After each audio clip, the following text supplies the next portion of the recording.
Hello hello hello. Hi friends. మొత్తానికి మార్కెట్లో ఏంటంటే మనం అనుకున్న సువర్ణాధ్యాయం అని చెప్పచ్చు కదా. ఒక్క అడుగు అని లాస్ట్ నైట్ కూడా మనం మన ప్రైమరీ ఛానల్లో డిస్కస్ చేశాము. మొత్తానికి ఏంటంటే ఈరోజు మార్కెట్ దుమ్ము రేపింది అని చెప్పచ్చు కదా. చూసే ఉంటారు కదా, ఇన్స్టాగ్రామ్లో అప్డేట్ చేయించాను. ముంబై తెరా బాప్ డైలాగ్ ఉంది కదా కేజీఎఫ్లో, నైరే. సూపర్బ్గా ఏంటంటే స్టాక్ మార్కెట్ బుల్దే, దలాల్ స్ట్రీట్ ఎప్పటికైనా సరే స్టాక్ మార్కెట్ బుల్దే, బేర్ది కానే కాదు అని చెప్పి మరొక్కసారి ప్రూవ్ చేసినట్లు అయింది అని చెప్పి చెప్తాను. అట్లాగే ఈరోజు మార్కెట్కి వస్తే ఏంటంటే గ్రో రీసెంట్ 2 సెషన్స్లో 18% డౌన్ అయింది. దాని గురించి డిస్కస్ చేద్దాం. హెచ్డిఎఫ్సి బ్యాంకు, ఎస్బీఐ వీటికి సంబంధించి టార్గెట్ అప్డేట్స్ ఉన్నాయి, అవి చూద్దాం. రిలయన్స్కి సంబంధించిన బిజినెస్ అప్డేటు, టార్గెట్ అప్డేట్ చూద్దాం. చార్ట్ అనాలిసిస్ చేద్దాం. అదానీ ఇంటికి సంబంధించిన ఇన్ఫర్మేషన్, ఇన్ఫో ఎడ్జ్కి సంబంధించిన ఇంపార్టెంట్ న్యూస్ అప్డేటు, ఐటీసీకి సంబంధించిన మేజర్ అప్డేటు ఇత్యాది విషయాలతో నిఫ్టీ, బ్యాంక్ నిఫ్టీ యొక్క కథాగమనంతో వీడియోని సింపుల్గా ముగిద్దాం. చూడండి ఫ్రెండ్స్, స్క్రీన్ మీద ఏంటంటే నిఫ్టీ యొక్క డే చార్ట్ చూస్తున్నాము. ఒక్కసారి ఓవరాల్గా బ్రాడ్ పిక్చర్ చూసుకుంటా వద్దాం. చూడండి ఫ్రెండ్స్, Q2 అప్డేట్స్ వస్తున్న దగ్గర నుంచి మార్కెట్లో ర్యాలీస్ స్టార్ట్ అయ్యాయి. Q2 అప్డేట్స్ కానీ ఎర్నింగ్స్ కానీ వచ్చినప్పుడు స్టార్ట్ అయింది ర్యాలీ. అలాగే మనకి సెంటిమెంటల్ బయింగ్ అనేది దివాళీకి జరిగింది, దానివల్ల ఫర్దర్గా కూడా ర్యాలీ అయింది. దివాళీ అయిపోయిన తర్వాత ఏంటంటే కాస్త ప్రాఫిట్ బుకింగ్ వైపు మార్కెట్ వెళ్ళింది. అలాగే ఏంటంటే దాని తర్వాత మళ్ళీ ఏంటంటే ఇది టర్నింగ్ పాయింట్గా మనం అనుకున్నాము. అక్కడ నుంచి ఏంటంటే పైకి వెళ్ళే అవకాశాలు ఉన్నాయి అనుకున్నాం. డైరెక్షన్ పైకి వెళ్తుందా లేదా, అది మనం ఐడెంటిఫై చేసాము. బ్రాడ్ పిక్చర్ ఎక్కడా మారలేదు. చూడండి, ఇక్కడ నుంచి మనకి ఇక్కడ దాకా ఏంటంటే మార్కెట్ పైకి వెళ్ళాలనే ఉంది. కానీ ఇట్లాంటి రీట్రేస్మెంట్స్ అప్పుడు ఏంటంటే మనం భయపడకూడదు. అదే ఇంపార్టెంట్. ఇలాంటి రీట్రేస్మెంట్స్ వస్తున్నప్పుడు మళ్ళీ ఎప్పుడు తిరగబడుతుంది అనే పాయింట్ కోసం మీరు కనుక క్యాప్చర్ చేస్తే కనుక మంచి మూమెంట్స్ని, మంచి మ్యాజిక్ మూమెంట్స్ని మీరు ఐడెంటిఫై చేయగలుగుతారు అంటాను. అదనమాట. ఓవరాల్గా ఏంటంటే ఈ బ్రేక్అవుట్ వస్తుంది అనుకున్నాం, వచ్చింది. కానీ ఈ బ్రేక్అవుట్ గురించి ఇక్కడ కాదు ఐడెంటిఫై చేయాల్సింది. ఈ బ్రేక్అవుట్కి సంబంధించిన ర్యాలీ ఇక్కడే, ఆ ఆరిజిన్ అంటే దాని పుట్టుక అనమాట. మనకి గోదావరి మన స్టేట్లో కనిపిస్తుంది, దాని పుట్టుక మన స్టేట్ కాదు కదా, ఎక్కడ మహారాష్ట్ర కదా.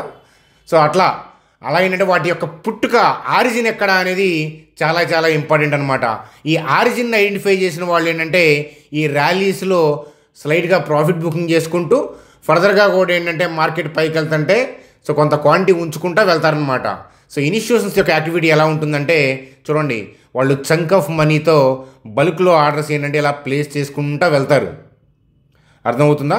ఇలా బ్రేక్అవుట్లు వచ్చిన తర్వాత ఏంటంటే మనం ఎగబడి మళ్ళా కొంటాం కాబట్టి వాళ్ళు కొద్దిగా ప్రాఫిట్ బుకింగ్ చేసుకుంటా ఫర్దర్గా మార్కెట్లో ఇన్వాల్వ్ అవుతూ వెళ్తారనమాట. అయితే ఏంటంటే ఇక్కడ బ్రేక్అవుట్ వచ్చింది, వాల్యూమ్ సరిగ్గా లేదు, వాల్యూమ్ డౌను, అందువల్ల ఏంటంటే ఫేక్ బ్రేక్అవుట్ ఇట్లాంటివి ఆలోచించద్దు.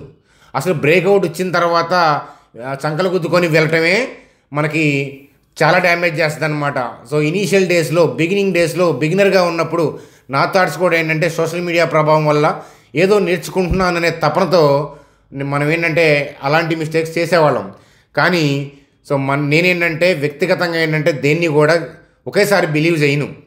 అర్థమవుతుంది? ఏంటంటే ప్రాపర్గా టెస్ట్ చేస్తాను. ఆ టెస్ట్లో ఏంటంటే ప్రాపర్గా మనం ఇనిషియల్గా చేస్తున్నప్పుడు వచ్చిన ఇబ్బందులు ఆ రీసెర్చ్ చేసుకుంటాం. మార్కెట్ మ్యాక్రో డేటాను బట్టి వెళ్తుంది. కప్ అండ్ హ్యాండిల్ గురించి మీకు చూడండి, ఏ రేటింగ్ ఏజెన్సీస్ కానీ లైక్ మనకి ఇన్స్టిట్యూషనల్ ఇన్వెస్టర్స్, ఎఫ్ఐఎస్ కానీ ఇట్లాంటి వాళ్ళు ఈ కప్ అండ్ హ్యాండిల్ అని కానీ సపోర్ట్ రెసిస్టెన్స్ కానీ ఇట్లాంటివి మాట్లాడరు. చూడండి, మోర్గన్ స్టాన్లీ, సిటీ బ్యాంక్ ఇట్లాంటి వాళ్ళు మ్యాక్రో డేటా ఏంటి, ఇండియా ఎటుపోతుంది, దానికి ఉన్న అడ్డంకులు ఏంటి, జీడిపి గ్రో అవడానికి కంట్రీ తీసుకుంటున్న ప్లాన్స్ ఏంటి, ఇన్ఫ్లేషన్ డేటా ఎట్లా ఉంది, ఆర్బీఐ ఎలా సపోర్ట్ చేస్తుంది, ఈ గవర్నమెంట్ ఏం చేస్తుంది, ఫర్దర్గా మన కంట్రీ యొక్క భవిష్యత్తు కమింగ్ డెకేడ్లో ఎలా ఉండబోతుంది, ఇట్లాంటివి చూసి ఇన్వెస్ట్మెంట్ చేస్తారు. అలాగే నిఫ్టీ యొక్క targets JP Morgan, city bank ఇట్లాంటి వాళ్ళు ఇచ్చినప్పుడు చూడండి, వాళ్ళు పాయింట్స్ చెప్తారు. ఆర్బీఐ నుంచి సపోర్ట్ వచ్చింది చూడండి, అలాగే జీడిపి నెంబర్స్ రీసెంట్గా బాగున్నాయి, ఎర్నింగ్ బాగుంది, అలాగే ఏంటంటే మనకి collection, GST collection point of view government తీసుకున్న డెసిషన్ అనేది బూస్టింగ్ ఇచ్చి ఎర్నింగ్స్కి దొరకబడుతుంది. ఇట్లాంటివన్నీ చూస్తారు. లేదా ట్రంప్ గాడు ఇది చేస్తున్నాడు, ట్రంప్ వల్ల ఇంత ఇంపాక్ట్ పడుతుంది, వీటి మీద ఇంపాక్ట్ పడుతుంది, ఇలా ప్రోసు కాన్స్ ఇలా చూసి ఏంటంటే నిఫ్టీ యొక్క గమనాన్ని అంచనా వేస్తారు. అలాగే ఏంటంటే దాన్ని బట్టి ఏంటంటే మార్కెట్లో 29కి వెళ్తుంది కమింగ్ ఇయర్స్లో ఇలా అని చెప్పి అంచనా వేస్తుంటారు. సో మధ్యలో అన్ఎక్స్పెక్టెడ్ థింగ్స్ వస్తూ ఉంటాయి. కానీ ఓవరాల్గా వాళ్ళ పిక్చర్ అనేది కంట్రీ మీద పిక్చర్ అనేది మారదనమాట. మనం కూడా ఏంటంటే మార్కెట్ ఏ గమనం మీద వెళ్తుంది, మ్యాక్రో డేటా ఏంటి, టెంపరీగా ఎఫెక్ట్ చేస్తున్న డేటా ఏంటి, అలాగే మార్కెట్ యొక్క ట్రెండ్ని ఎఫెక్ట్ చేసే డేటా ఏంటి, అది నిజంగానే ఎఫెక్ట్ చేస్తుందా లేదా, ఇట్లాంటివి ఆలోచిస్తే మనకి చాలా ఉపయోగపడుతుంది అనేది నేను నేర్చుకున్నాను. సో నన్ను కూడా బిలీవ్ చేయమని నేను ఎప్పుడూ చెప్పను. మీరు కూడా అబ్జర్వ్ చేయండి. మీరు అబ్జర్వ్ చేసి తెలుసుకుంటే అది ట్రూత్. సో నేను చెప్పింది నమ్మితే belief, I'm against to the belief always అని చెప్పి చెప్తాను. So unless you find the truth you can't succeed in the stock market అని చెప్పి చెప్తాను. ఒక ఎంటర్ప్రెనర్ ఎప్పుడు కూడా ఏంటంటే ఇంకొక ఎంటర్ప్రెనర్నే తయారు చేస్తాడు. ఒక ఇండివిజువల్ ప్లేయర్ ఎప్పుడు కూడా ఏంటంటే ఇంకొక ఇండివిజువల్ ప్లేయర్నే తయారు చేస్తాడు తప్ప డిపెండ్ అనేది చేసుకోవడం అనమాట కదా. సో నేను కూడా అంతే. సో అదనమాట. కాబట్టి ఫర్దర్గా మొమెంటం కొనసాగుతుంది. కానీ మార్కెట్ ఆల్ టైమ్ హైకి వెళ్ళినప్పుడు ఏంటంటే మీరు నెక్స్ట్ డే కోసం అని ట్రేడ్ తీసుకుంటే అట్లాంటివి వర్కౌట్ అవ్వకపోవచ్చు. ఎందుకనంటే ఆల్ టైమ్ హైలో ఉన్నప్పుడు ఇప్పుడు కొత్తగా చాలామంది డీమ్యాట్ అకౌంట్లు ఓపెన్ చేస్తారు, కొత్తగా యాక్టివ్ అవుతారు.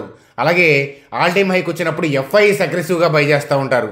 సో ఇలాంటప్పుడు ఏంటంటే ఆల్ టైమ్ హైకి వచ్చిన ప్రతిసారి ట్రేడింగ్ అనుకూలంగా ఉండదని మనం చెప్పలేం. కానీ ఇప్పుడున్న పరిస్థితికి చాలా ఆకలి మీద ఉన్నారు వాళ్ళు.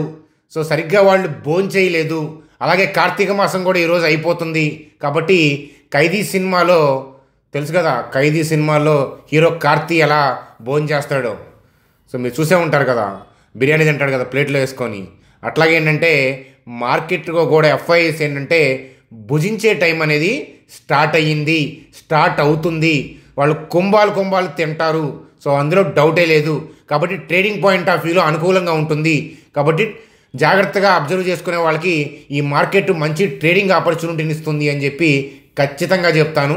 సో మీ అభిప్రాయం ఏంటో కామెంట్ సెక్షన్లో తెలియజేయండి. ఎప్పటిదాకా మనం చెప్పింది నచ్చితే లైక్ చేయండి. ఎప్పటిదాకా మీరు చూసారంటే సబ్స్క్రైబ్ కూడా చేసి ఉంటారు. చేయకపోతే చేసి బెల్ ఐకాన్ క్లిక్ చేస్తారని ఆశిస్తున్నాను. చూడండి సార్, గ్రో గురించి సో మనం నిన్నే మాట్లాడుకున్నాం కదా. సో మన ప్రైమరీ ఛానల్లో గ్రో గురించి ఏమైనా మాట్లాడుకున్నాము అంటే మార్కెట్ క్యాప్ 1 lakh crore దాటిందని, సో ఐపీఓ ప్రైస్ అని 94% దాకా ర్యాలీ అయిందని మాట్లాడుకున్నాం. వరుసగా 2 సెషన్స్లో 18% పడిపోగానే మళ్ళీ డేలా పడిపోతూ ఉంటారు. చూడండి సార్, ఇవంతే క్రేజీ స్టాక్స్ కదా. అంతే. ఎందుకంటే ఓవర్ వాల్యూలో ఆల్రెడీ ట్రేడ్ అవుతున్నప్పుడు నో బడీ నోస్ ఎంత కట్ అవుతుంది, మళ్ళీ ఎంత బై జరుగుతుందని. నాకేం చెడేం కనిపించట్లేదు.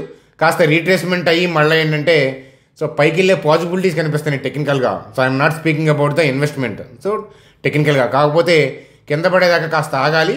కింద పడి ర్యాలీ అయ్యేటప్పుడు ఆ టర్నింగ్ పాయింట్ని ఐడెంటిఫై చేయాలి. చూడండి, ఎప్పుడైనా సరే ట్రేడింగ్కి అనుకూలంగా ఉండాలి అని అంటే సో మీకు సోషల్ మీడియాలో క్రేజీగా కనిపిస్తున్న స్టాక్స్ ఉంటాయి అవి. ఇన్వెస్ట్మెంట్కి అనుకూలం అంటే ఏంటంటే నోటోరియస్ అయి ఉంటాయి కదా, ఒకప్పుడు వెలిగి ఇప్పుడు టెంపరీగా డిమ్లో ఉంటాయి. అర్థమవుతుందా? అట్లాంటివి వెతకండి. ఒక 3 years 4 years ఆలస్యమైనా అవి ఏంటంటే మీకు X times 2 times 3 times 4 times అట్లాంటి రిటర్న్స్ ఇస్తాయి అన్నమాట. అది ట్రేడింగ్ చేస్తున్నప్పుడు ఏంటంటే గో విత్ ద బజ్. మార్కెట్లో బజ్ ఉన్న స్టాక్స్ ఏంటి, క్రేజ్ ఏంటి, ఏ సెక్టార్ ఊపులో ఉంది, సో అట్లాంటి పాయింట్ ఆఫ్ వ్యూలో మనం ఎక్కువ థింక్ చేస్తూ ఉండాలన్నమాట. అది కదా. కాబట్టి సో ఆలోచించండి. ఈ రీట్రేస్ అయ్యి మళ్ళీ రివర్స్ అయ్యేటప్పుడు ఆ టర్నింగ్ పాయింట్ని మీరు ఐడెంటిఫై చేయగలిగితే మంచి ట్రేడింగ్ వ్యూ అవుతుంది మీకు అని చెప్పి చెప్తాను. కాబట్టి మీరందరూ కూడా అబ్జర్వ్ చేస్తారని ఆశిస్తున్నాను. చూడండి, వీడియో ఫర్దర్గా కంటిన్యూ చేసే ముందు సో స్టాక్ మార్కెట్లో మీరు ఈటీఎఫ్లో సో ఇన్వెస్ట్మెంట్ చేయాలన్నా ట్రేడింగ్ చేయాలన్నా సో మీకు మంచి ఆపర్చునిటీ, మీకైనా మీ ఫ్రెండ్స్కైనా ఫ్యామిలీ మెంబర్స్కైనా. ఇక్కడ చూడండి, నేను ఇక్కడ జెరోదా ఏంజల్ లింక్స్ ఇచ్చాను. జస్ట్ లింక్ ఓపెన్ చేసి మీరు మొబైల్ నెంబర్ ఎంటర్ చేసి ఓటీపీ ఎంటర్ చేసి మీరు డీటెయిల్స్ ఎంటర్ చేస్తే 10 minutesలో అకౌంట్ ప్రాసెస్ అనేది ఓపెన్ అయిపోతుంది అనమాట. సో మీ మనీ కూడా సేఫ్, మీ అంటే యూజర్ ఇంటర్ఫేస్ కూడా బాగుంటుంది, మీకు నచ్చుతాయి అనమాట. సో నేను ఈ పడితే ఈ ప్లేస్ చేయని మీ అందరికీ తెలుసు. సో అట్లాగే ఏంటంటే మన లింక్స్ ద్వారా అకౌంట్ ఓపెన్ చేస్తే ఐడిని మా టీం నెంబర్కి వాట్సాప్ చేయండి. మనం అంటే వాళ్ళు ఏదైనా వెబినార్లు కండక్ట్ చేస్తుంటే కనుక మీకు ఇన్ఫామ్ చేస్తాను. అలాగే మీకు ఏదైనా అందరికీ కామన్గా ఉన్న టాపిక్ ఏదైనా ఉంటే చెప్పండి. సో ఈ సండే కానీ ఆపై వచ్చే సండే కానీ మనం డిస్కస్ చేసుకుందాము. ట్రేడింగ్ విత్ మూమెంటం చెప్పన, ఆల్ టైమ్ హైలో ఉన్నప్పుడు మార్కెట్లో ఎలా ట్రేడ్ చేసుకోవాలి, ఆ కైండ్ ఆఫ్ లెర్నింగ్ మనం నేర్చుకుందామా. ఈ టాపిక్ మీకు ఓకే అంటే కామెంట్ సెక్షన్లో కామెంట్ చేయండి. సో ఒక 50 మంది కన్నా మించి కామెంట్ చేస్తే కనుక మనం వెబినార్ అనేది సండే ఒక 2 hours ప్లాన్ చేసుకుందామని చెప్పి చెప్తాను. సో మీరు చేయాల్సిందల్లా ఏంటంటే మన లింక్స్ ద్వారా అకౌంట్ ఓపెన్ చేసి ఐడిని మా టీం మెంబర్కి పంపించండి. చక్కగా మీకు డిమాట్ అకౌంట్ ఒకటి పడి ఉంటుందన్నమాట. చూడండి ఫ్రెండ్స్, ఇక్కడ హెచ్డిఎఫ్సి బ్యాంక్ గురించి మోర్గాన్ స్టాన్లీ వాళ్ళు ఓవర్ వెయిట్ ఇస్తున్నారు. సో అలాగే స్టేట్ బ్యాంక్ నుంచి ఈక్వల్ వెయిట్ ఇస్తున్నారు. అసలు ఓవర్ వెయిట్ అంటే ఏంటి, ఈక్వల్ వెయిట్ అంటే ఏంటి, అండర్ వెయిట్ అంటే ఏంటి అని అంటే నిఫ్టీతో కంపేర్ చేస్తే ఆ పర్టికులర్ స్టాక్స్ అనేవి ఎక్కువ రిటర్న్స్ ఇస్తాయి అని అర్థం. కొన్నిసార్లు పీర్ కంపెనీస్తో కంపేర్ చేస్తే ఏంటంటే అవి ఎక్కువ పర్ఫామ్ చేస్తాయి, అవుట్ పర్ఫామ్ చేస్తాయి అనే వ్యూలో కూడా ఉంటారు. సో ఓవరాల్గా ఏంటంటే నిఫ్టీతో కంపేర్ చేస్తే ఎక్కువ రిటర్న్స్ ఇస్తాయి అనే పాయింట్ ఆఫ్ వ్యూలో ఉన్నప్పుడు ఓవర్ వెయిట్ అనేది రేటింగ్ ఇస్తూ ఉంటారనమాట. హెచ్డిఎఫ్సికి, కొటక్కి, ఐసిఐసి బ్యాంక్కి, యాక్సిస్కి ఓవర్ వెయిట్ ఇచ్చారు, స్టేట్ బ్యాంక్కి ఈక్వల్ వెయిట్ ఇచ్చారు. సో ఇది మీరు అబ్జర్వ్ చేయండి అని చెప్పి చెప్తాను. చూడండి, అలాగే ఇన్ఫో ఎడ్జ్కి సంబంధించి Chintan Thakkar so will cease to be the whole time director and chief financial officer effective. So అదనమాట, అతన్ని స్టాప్ చేసేసి కొత్త సిఎఫ్ఓని అపాయింట్మెంట్ చేస్తున్నారనమాట. సో అది చూడండి, November 20 నుంచి. సో ఇది చూడండి, కొత్త అపాయింట్మెంట్ చేసింది ఎవరంటే అంబరీష్. సో అది అంబరీష్ పూరి గుర్తున్నాడా మీకు? తను కాదు. చూడండి, అలాగే Jefferies on Adani enterprises. So చూడండి, అదానీ విన్స్ జేపీ బిడ్ అని చెప్తున్నారు. టార్గెట్ ఏమో 2940 అని చెప్పి చెప్తున్నారు. సో ఇక్కడ బిజినెస్ పాయింటర్స్ చూసి ఈ టార్గెట్ అప్డేట్ చేశారు జెఫ్రీస్ వాళ్ళని చెప్పొచ్చు. రేటింగ్ ఏజెన్సీస్ అలాగే మనకి ఫారిన్ ఇన్స్టిట్యూషనల్ ఇన్వెస్టర్స్ వాళ్ళు చాలా ఇస్తూ ఉంటారు. వాళ్ళల్లో నమ్మదగిన కామెంట్లు చేస్తా, నమ్మదగిన వ్యూస్ ఇస్తున్న ఒక ఇన్స్టిట్యూషనల్ ఇన్వెస్టర్ ఎవరు అని అంటే జెఫ్రీస్ అని చెప్పి చెప్తాను. అది నేను ఇది నమ్మమని నేను చెప్పట్లా, వాళ్ళు మేజర్గా ఇచ్చే వ్యూస్ బాగుంటాయి అని చెప్తున్నాను. చూడండి, అలాగే ఐటీసీకి సంబంధించి వాళ్ళు ఏంటంటే డీలిస్ట్ చేశారు Calcutta stock exchange. So November 20 నుంచి కలకట్టా స్టాక్ ఎక్స్చేంజ్లో డీలిస్ట్ అయిపోతుంది అనమాట. So continue to remain list in NSE బిఎస్సిలో ఉంటుంది. సో కలకత్తా స్టాక్ ఎక్స్చేంజ్లో డీలిస్ట్ అయితే మనకి ఇబ్బంది ఏం లేదు కదా. సో ఎన్ఎస్ఈ బిఎస్సిలో ఉంటుంది, ఐటీసీ నుంచి అప్డేట్ అనమాట. సార్ లైక్ చేశారా? అది చూడండి సార్, నిఫ్టీ యొక్క చార్టు చూసాం, అలాగే రిలయన్స్ యొక్క చార్ట్ అనమాట మన స్క్రీన్ మీద చూస్తుంది. సో రిలయన్స్ ఇండస్ట్రీస్ యొక్క చార్టు చూడండి, నిఫ్టీయే రిలయన్సా, రిలయన్సే నిఫ్టీయా అన్నట్లు ట్రావెల్ చేస్తూ ఉంటుంది ఒక్కొక్కసారి. సో ఎందుకంటే నిఫ్టీలో హెవీ వెయిటెడ్ స్టాక్స్ కదా, హెచ్డిఎఫ్సి బ్యాంకు, రిలయన్స్ ఇవి. సో మన ఎక్స్చేంజ్ కంటే నిఫ్టీకి ఏంటంటే హెచ్డిఎఫ్సి బ్యాంకు బాహుబలి అయితే సో రిలయన్స్ బల్లాలదేవ్ అనమాట. శత్రువు అని కాదు, ఇద్దరు కూడా ఏంటంటే మంచి మంచి దట్టంగా ఉన్న స్టాక్స్. అంటే వాటి యొక్క మేజర్ స్టేక్ అనేది ఎక్కువ కదా నిఫ్టీలో, వాటా ఎక్కువ కాబట్టి ఏంటంటే ఎటు కావాలంటే అటు మార్కెట్ని తీసుకెళ్ళగలవు. సో నిఫ్టీ ఏంటంటే రిలయన్స్ హెచ్డిఎఫ్సి బ్యాంక్ మీద డిపెండ్ అయి ఉంటుంది, కానీ రిలయన్స్ హెచ్డిఎఫ్సి బ్యాంక్ నిఫ్టీ మీద ఆధారపడవు కదా. సో రిలయన్స్ హెచ్డిఎఫ్సి బ్యాంక్ కిందకి వెళ్తుంటే మార్కెట్ని కిందకి లాక్కెళ్తుంది, అలాగే మార్కెట్ పైకి వెళ్తున్నప్పుడు ఏంటంటే సో రిలయన్స్ హెచ్డిఎఫ్సి బ్యాంకు పైకి వెళ్తుంటే కనుక నిఫ్టీని కూడా అవి కూడా లాక్కెళ్తాయి అనమాట. కాబట్టి Nifty depend on Reliance and HDFC bank అని చెప్పి చెప్తాను. అదర్ స్టాక్స్ టు, బట్ ఏంటంటే సో హైయర్ వాటా అనేది వీటికే కదా. సో అందువల్ల ఏంటంటే మీరు ఎప్పుడైనా సరే నిఫ్టీ మంచి ట్రెండ్లో ఉంది ట్రేడ్ చేసుకోవాలన్నప్పుడు నిఫ్టీ హెవీ వెయిటెడ్ స్టాక్స్ ఎట్లా ఉన్నాయి, ఎటు పోతున్నాయి అని చూసుకుంటే వాటిల్లో కూడా మీకు మొమెంటం దొరికే అవకాశాలు ఉన్నాయి అనేది నేను చెప్తానన్నమాట.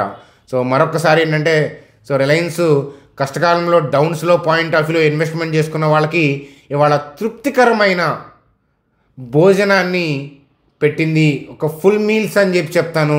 సో రిలయన్స్ చూడండి, అలాగే బిఎస్సి షేర్స్ రికార్డ్ హైస్. ఎందుకనంటే F&O స్పేస్కి సంబంధించిన కన్సర్న్స్ అనేవి తొలగిపోతూ ఉంటాం. అలాగే ఇప్పుడు మార్కెట్ ఆల్ టైమ్ హైలోకి వస్తున్నప్పుడు ఏంటంటే వాల్యూమ్స్ ఎక్కువ ట్రేడ్ అవుతూ ఉంటాయి. సో కాబట్టి ఎన్ఎస్సి బిఎస్సికి బెనిఫిటే కదా. సో అందువల్ల ఏంటంటే ఈ షేర్స్ ర్యాలీ అవుతున్నాయి అని చెప్పి మనం చెప్పుకోవచ్చు. సో అదనమాట, మంచి జోషు రికార్డ్ హై లెవెల్స్లో ట్రేడ్ అవుతూ ఉన్నాయి అని చెప్పి మనకి అప్డేట్ కనిపిస్తూ ఉంది. చూడండి అలాగే బ్యాంక్ నిఫ్టీ చార్టు. సో నిఫ్టీకి చెప్తున్నట్లే ట్రెండ్ సో పాజిటివ్గా వెళ్ళటం, రీట్రేస్మెంట్ మళ్ళీ పాజిటివ్గా వెళ్ళింది. చూడండి, సో ఎప్పుడైనా గుర్తుపెట్టుకోండి, బ్యాంక్ నిఫ్టీ మంచి మూమెంట్లో ఫుల్ క్యాండిల్ పడింది అనుకోండి, ఒకవేళ మీరు ట్రేడ్ చేస్తూ ఉంటే నెక్స్ట్ డే నిఫ్టీ వైపు ఒకసారి లుక్ వేయండి. నిఫ్టీ మంచి జోష్లో ఉందనుకోండి బాగా, సో మనకి బ్యాంక్ నిఫ్టీ కొద్దిగా తడబడతా స్లోగా ఉందనుకోండి, నెక్స్ట్ డే ఏంటంటే మీకు బ్యాంక్ నిఫ్టీ దొరికే అవకాశాలు ఉన్నాయి. There is no guarantee warranty. So observation చెప్తున్నాను, ఎందుకనంటే మీరు దేంట్లో బయింగ్కి వస్తే దాంట్లో ఎగబడతారు, కానీ ఆ పక్క దాంట్లో ఆపర్చునిటీ ఉంటుంది అది.